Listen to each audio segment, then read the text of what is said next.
You ever see karma in action in real time? Because that's just what occurred when a couple chose to construct their $1,000,000 home on my septic system. Let's roll back. I have 8 peaceful acres of forest land. My own little piece of heaven. I constructed my cabin there in 1998 with my own hands. My septic system, placed right where the county permit specified. It worked flawlessly for 25 years. No problem. No complaint. And then the developers arrived. 3 years ago, a development company began bulldozing the forest behind me. They named it Sunset Ridge Estates, a luxury community. Large 5-bedroom houses, triple garages, identical beige-colored walls, and immaculately cloned lawns. Each house looked like it had been lifted right out of a catalog. I resented the racket, but they were on their property, so I left it alone. Until the Hendersons arrived. The problem begins, the Hendersons were city attorneys, wealthy, refined, and boasting about it. They coveted the largest house on the block with a glass sunroom of their own design so they could appreciate the forest vista.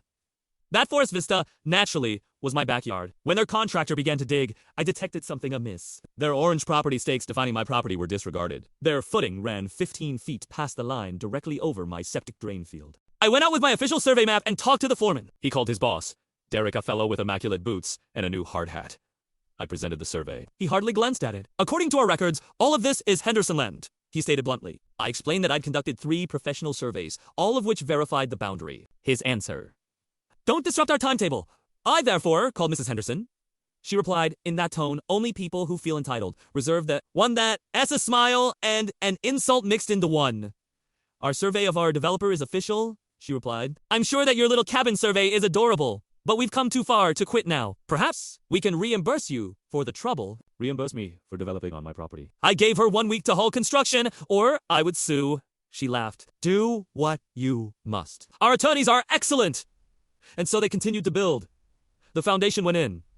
The framing went up. The beautiful glass sunroom was installed, all sitting directly over my crushed septic drain field. The court battle. I filed for an injunction immediately, but their legal team dragged things out for months. By the time it reached court, their $1.2 million. Mansion was finished and fully occupied. The judge looked over the evidence. My surveys, their maps, the whole works. And of course, just like I'd initially insisted, their foundation extended 15 feet onto my land. The verdict was straightforward and blunt. Take down the encroachment. No negotiation. No compensation. Just dismantle it. Mrs. Henderson got up in shock. You can't dismantle part of our home. Do you realize what we spent on this? The judge didn't even flinch. You should have inspected your survey.